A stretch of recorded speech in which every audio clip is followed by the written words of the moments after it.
You are watching Travel World Online.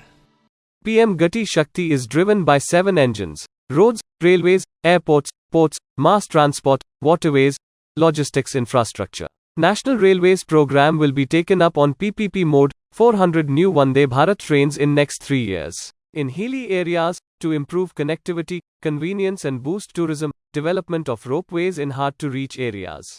National highway network will be expanded by 25,000 kilometers in 2020-23.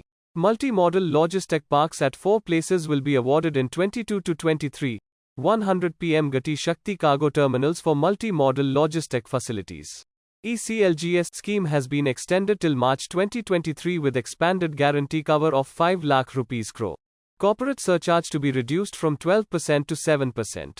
Long-term capital gains on equities capped at 15%.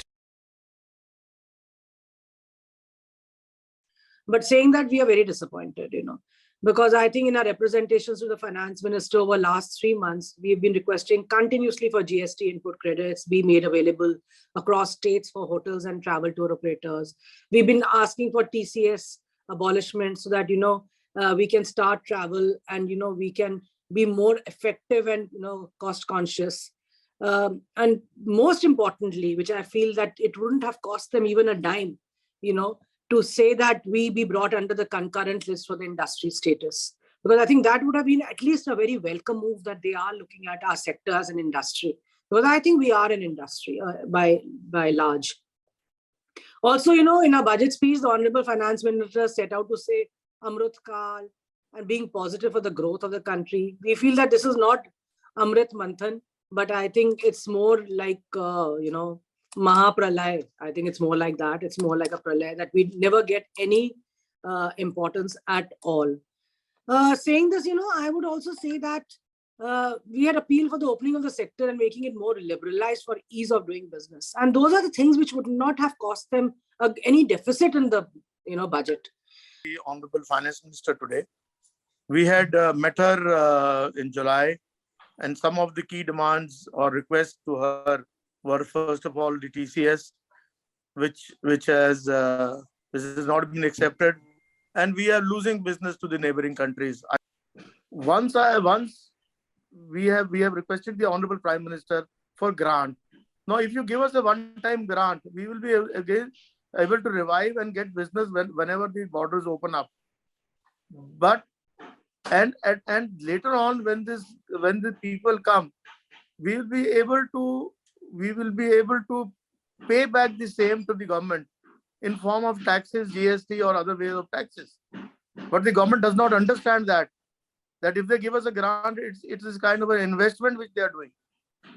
So I'm very sorry that this kind of a budget is totally unacceptable by the trade.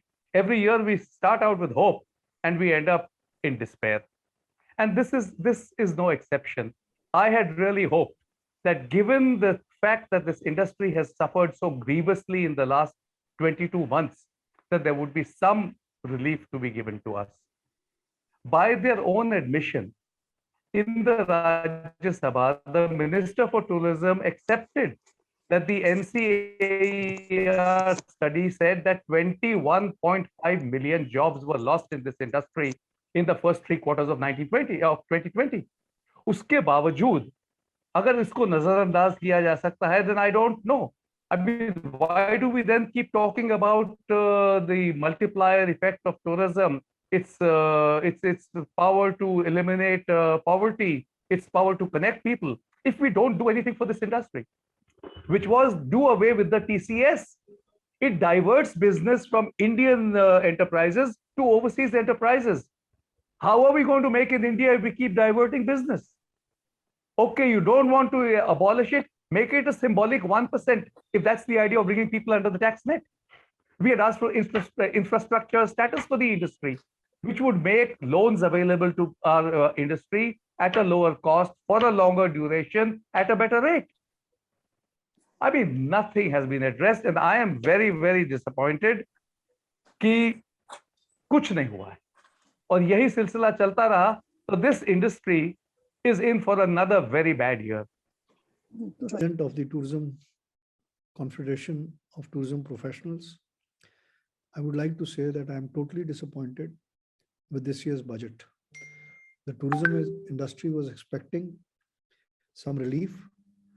The government should have understood that the greatest need of our country is unemployment. Your GDP may be going up, your foreign exchange reserves may be going up, your GST collections may be going up. But unless and until you solve the problem of unemployment, the economy is not going to revive. The largest employment generator is the tourism industry. The contribution of the tourism industry has been about 10% to taxes, 10% to the GDP, and 10% to the jobs. So unfortunately, about 30 to 40 million people have lost their jobs or are disappointment on the whole. Third successive budget, nothing in for during the pandemic, and of course this budget, the expectation was from the standpoint of the effects and relief from the pandemic for the industry, which was battered the most. Although the government identified and recognized hospitality sector as the most affected sector, certain measures were announced, but nothing has been implemented so far. There are no measures that would bring in momentum for this industry or for travel and tourism. There is nothing that will give impetus to the industry, which is completely down and out right now. So disappointing to say the least. And but the ECLGS scheme and the credit guarantee additional outlay may probably help the players to restart their business. Holders in this industry have been eagerly awaiting for the government to come to our rescue. For decades, we have been leading this industry, regularly generating employment for our country. So much of taxes have been paid by us. But today, when we are in most difficult of situations, unfortunately, we find that our attention is getting more and more limited.